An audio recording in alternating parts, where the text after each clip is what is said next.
নমস্কাৰ মই আপিয়াল ৰহমানৰ স্বাগতম জনাইছো ইউটিউব চেনেললৈ। আজি আমি পঢ়িম তোমালোকৰ ক্লাছ 6 নিউ ম্যাথমেটিক্স যেটো আছে নতুন গণিত তাৰে পাঠ 2 ৰ আমি চেপ্টাৰ 6 টো আমি যোৱা ভিডিঅত এটা কৰিছিলো। আজি আমি পেজ 14 15 যি দিয়া আছে 6.2 হেতু আমি কৰিম। এটো তোমালোকৰ 2 নম্বৰ গণিত বইটো হয়, ঠিক আছে। গণিত যেটো কিতাপ আছে হেতু তো 1 নম্বৰ বিলাক আমাক কৈছে অসমীয়া মিডিয়াম যে 6.2 কৰি চাও আহা 1 নম্বৰ প্ৰশ্ন যে 9 সেন্টিমিটার বাহু বিশিষ্ট সমবাহু ত্রিভুজ এটার পরিসীমা নির্ণয় করা। গতিকে পরিসীমা নির্ণয় করে দিছে আমাক সমবাহু ত্রিভুজের ক্ষেত্রে। ইংৰাজী মিডিয়ামটো সব কি দিছে যে find the perimeter of an equilateral triangle of side 9 centimetre. গতিকে ত্ৰিভুজটোৰ সববিলাক সাইডে বাহুৱে 9 সেন্টিমিটাৰ কে হ'ব, তাৰ মানে যেটো সমবাহু ত্ৰিভুজ বুলি কৈছে, ঠিক আছে। গতিকে একেবাৰে উজু প্ৰশ্ন এইবিলাক। সো গতিকে আমাক যিখিনি দিয়া আছে সেইখিনি লিখিলাম। তো গতিকে আমি প্রথম লিখিলাম যে আমাক আছে যে পরিসীমা। গতিকে লিখিম অতে ডাইরেক্ট এনেকে आंसर কৰিব পাৰি যাতে পৰিসীমা ইংৰাজীত কি কব যে পেরিমিটার, ঠিক আছে। যে পেরিমিটার পি ই আর আই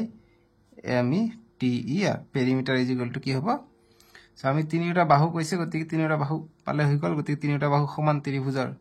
গতিকে ত্ৰিভুজৰ তিনিটা বাহু সমান হয় সমবাহু ত্ৰিভুজৰ ইকুইলেটাৰাল ট্ৰায়াঙ্গেলৰ। এইটো 9 সেন্টিমিটার মানে এইটোও 9 হ'ব, এইটোও 9 হ'ব। সো 3 গতিকে এটাত দি আছে 9, গতিকে এটা 9, গতিকে 3 দি পূৰণ হ'ব, বাস आंसरটো আহি যাব। গতিকে 3 9 গুণ 27, গতিকে 27 সেন্টিমিটার হ'ব আমাৰ ফাইনাল आंसरটো। একেবাৰে সহজ প্ৰশ্ন, এইবিলাক প্ৰশ্ন দেখি ভয় নাখাবা কিন্তু। এতিয়া 2 নম্বৰ প্ৰশ্ন দিছে চোৱা, কৈছে যে 54 সেন্টিমিটাৰ পৰিসীমাৰ সমবাহু ত্ৰিভুজ এটাৰ বাহুৰ মাপ নিৰ্ণয় কৰা। গতিকে এইবাৰ বাহুৰ মাপ নিৰ্ণয় কৰিব দিছে সমবাহু ত্ৰিভুজ 54 পৰিসীমা। গতিকে 54 আমি 3 ৰে ভাগ কৰিম, আমাৰ যেটো ত্ৰিভুজৰ বাহুৰ মাপ আছে এটা আমাৰ নিশ্চয়কৈ ওলাই পৰিব, একেবাৰে সহজ। গতিকে 2 নম্বৰটো কাৰণে আমি आंसर কৰিম 2 ৰ সলিউশন বা সমাধান। আমাক যিমানখিনি দিছে গতিকে আমি ডাইৰেক্ট লিখিম যে যেটো পৰিসীমা দিছে আমি এনেকৈ লিখিব পাৰিম যে পেরিমিটার যে গিভেন মানে দিয়া আছে GIVEN গিভেন অসমীয়াতকৈ দিয়া আছে, ঠিক আছে। কি দিয়া আছে গিভেন দিয়া আছে পেরিমিটার দিয়া আছে পেরিমিটার পেরিমিটার দিয়া আছে আমাক কিমান 54 সেন্টিমিটার, মানে পরিসীমা দিয়া আছে আমাক পরিসীমা দিয়া আছে 54 সেন্টিমিটার। এতিয়া আমাক বাহু ওলাব লাগে। সো বাহু আমি কেনেকৈ ওলাম 3 ৰে ভাগ কৰি দিম। গতিকে অতএব লিখিম এটা বাহুৰ দৈৰ্ঘ্য, এটা বাহুৰ দৈৰ্ঘ্য ইকুয়াল টু 3 দি ভাগ কৰি দিম 54ক, যেহেতু 3টা বাহু সমান থাকে গতিকে 3 দি ভাগ কৰি দিলে আমাৰ যিমান আহিব হেতু আমাৰ এটা বাহুৰ দৈৰ্ঘ্য আহি যাব, ঠিক আছে। গতিকে ইংৰাজীত লিখিবা therefore one side of an equilateral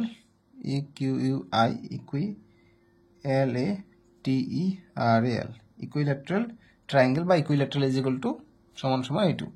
54/3, ঠিক আছে। এটা ভাগ কটাকটি কৰিম 3 1 গুণ 3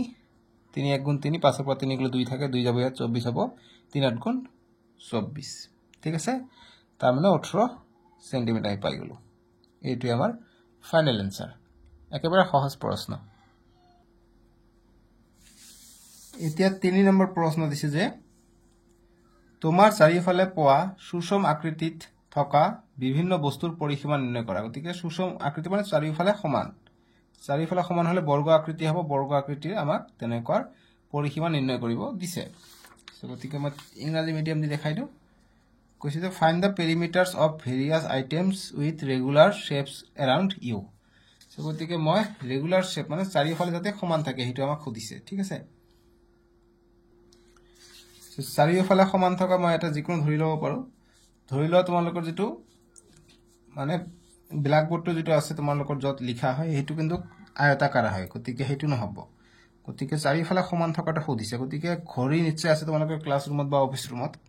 সো অফিসত দেখা পাবা যে ঘড়ীটো চাৰিওফালে সমান, এনেকুৱা ধৰণৰ ঘড়ী আছে চাৰিওফালে সমান থকা ঘড়ী। সো এতিয়া এইটোৰ ক্ষেত্ৰত আমি সুষম আকৃতিৰ, ঠিক আছে, মানে রেগুলার শেপস। সো এইটো যেটো এইটো বাহু যদি 4 সেন্টিমিটার হয় এইটো হ'ব 4 এইটোও 4 এইটোও 4 গল তাৰ মানে সব বিলাকে সমান হয় ঠিক আছে গতিকে এটা আমাক ধৰিব কৈছে যিকোনো সো গতিকে আমি লিখি লওঁ যে ধৰা হল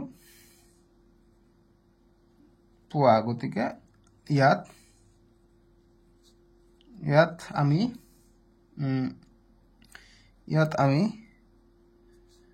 ঘড়ী এটা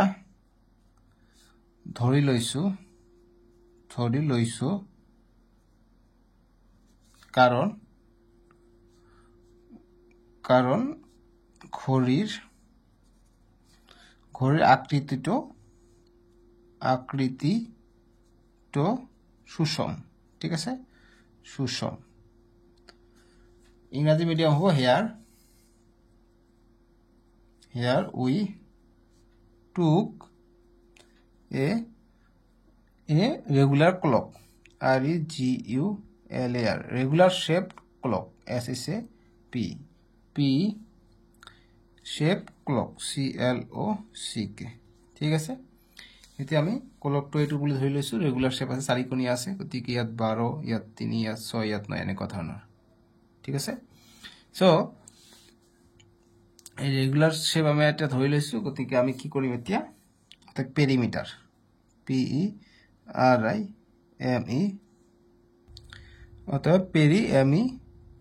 পেৰিমিটাৰ তাৰ মানে কি পৰিসীমা তাৰ মানে হৈছে পৰিসীমা গতিকে কিমান পাম আমি গতি চাৰিটা সমান গতিকে আমি যিকোনো এটা ধৰি লওঁ যে regular shape of clock one side is equal two আমি যিকোনো ধৰি লওঁ পাৰো ওৱান সাইড ইজ 3 সেন্টিমিটাৰ বুলি ধৰি ললো সুষম আকৃতিটো সুষম এটা বাহু এটা অসমীয়াত লিখিব এটা বাহু ইজ ইকুয়াল টু 3 সেন্টিমিটাৰ এটা যদি 3 সেন্টিমিটাৰ হয় এটা বাহু তাহলে পৰিসীমাটো কি হ'ব 3 সেন্টিমিটাৰ আৰু পৰিসীমা চাৰিটা বাহু আছে গতি 4 দি পূৰণ হ'ব গতিকে 3 4 গুণ 12 গতিকে 12 সেন্টিমিটাৰ হ'ব আমাৰ ইয়াৰ এনসাৰটো বুজি পালা বাস একেবাৰে উজু প্ৰশ্ন এইবিলাক একো ডাঙৰ বস্তু নহয় এইটো এনসাৰ এতিয়া আমি কৰিছা আহা 6.32 কৰিম যে আমাক প্ৰথমত দিছে ওয়াৰ্ক ইট আউট 6.3 যে তলৰ চিত্ৰসমূহৰ পৰিসীমা নিৰ্ণয় কৰা পৰিসীমা মানে এইবিলাকৰ আমাক পেৰিমিটাৰ ওলাব গৈছে সো আমি ওলাম সো এক নম্বৰ সলিউশনটো আমি কৰিম 6.3 সো এইটো 10 দিছে গতিকে ইয়াৰ পৰা ইমানখিনি 10 দিছে গতিকে এইখিনি কিমান হ'ব এইখিনি 10 হ'ব আৰু এইটো 4 দিছে গতিকে এইখিনি হ'ব 4 সো গতিকে আমি প্ৰথম এইখিনি পৰিসীমা ওলাই লওঁ তাৰ পিছত এইটো যেহেতু আমাক চিত্ৰটোৰ পৰিসীমা ওলাব দিছে গতিকে গোটাইটোৰ গতিকে এইটো আমি এনেকে পৰিসীমাটো ওলাই লওঁ ঠিক আছে মানে এনেকে আমি ওলাই লওঁ পৰিসীমাটো মানে এইটো চিত্ৰৰ পৰিসীমা আমাক ওলাব লাগে সো এইটো চিত্ৰৰ পৰিসীমাৰ কাৰণে কি লাগিব এইটো লাগিব এইটো সো গতি আমি পৰিসীমা লিখিম অতএব পেৰিমিটাৰ মানে পৰিসীমা ইজ ইকুয়াল টু সো আমি কি ওলাম এইখিনি আমাক গোটেইটো দিছে 10 গতিকে ইয়ালৈকে দিছে 10 ইয়ালৈকে দিছে আমাক 10 গতিকে এইখিনি আছে 4 গতিকে গোটেইখিনি কিমান হৈ যাব 14 হৈ যাব গতিকে আমি প্ৰথমতে দেখিম 14 সববিলাক যোগ হয় পৰিসীমাৰ ক্ষেত্ৰত আমি জানো পৰিসীমাৰ ক্ষেত্ৰত সব যোগ হয় এটো মই ভাগ কৰি থৈ দিলো সাইডত সো এটো 14 হৈ গল এটো গোটেইটো হৈ গল 14 এটো কিমান এটো আছে 4 গতিকে 4 যোগ এটো আছে কিমান এটো আছে 10 বুলি দিয়া আছে যেহেতু এইখিনি 10 গতিকে এইখিনি 10 হ'ব তাৰপিছত এইখিনি যেহেতু গোটেইটো আছে 10 গতিকে এইখিনি 4 বিয়োগ হৈ আছে গতিকে এইখিনি আছে 4 গতিকে 4 কম হৈ আছে গতিকে এইখিনি হ'ব 6 এইখিনি আছে 4 দিম আৰু এইখিনি গোটেই আছে 10 গতিকে 10 দিম বাস যোগ কৰিলে আমাৰ এনসাৰটো ওলাই পৰিব ঠিক আছে বুজি পালা এটা 14 আৰু 10 কিমান হৈ যায় 24 আৰু 6 কিমান হৈ যায় 24 আৰু 6 30 গতিকে এইটো 14 আৰু 10 24 আৰু 6 30 আৰু 10 40 আৰু 4 44 আৰু 4 48 গতিকে 48 সেন্টিমিটাৰ এইটো আমাৰ এনসাৰটো হ'ব এক নম্বৰটোৰ ক্ষেত্ৰত তোমালোকে এনে ধৰণে কৰিবা বাকিখিনিও ঠিক আছে যদি পাৰা নাই মই কৰি দি আছো ৰবা সো দুই নম্বৰটো মই ইয়াতে কৰি দিম সো এইটো দিছে আমাক তো আমি চিত্ৰটো আমি আঁকি ললে আমাৰ সুবিধা হ'ব অলৱেজ চিত্ৰ এটা আঁকি লবা গতিকে মাজৰটো মই দিয়া নাই জাস্ট এনেকে দিছো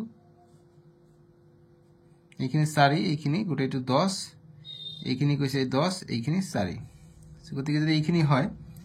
গতিকে এইখিনি আমাৰ এইটো পৰিসীমা কেনেকৈ ওলাম গতিকে সলিউশনটো কেনেকৈ কৰিম অতএব পৰিসীমা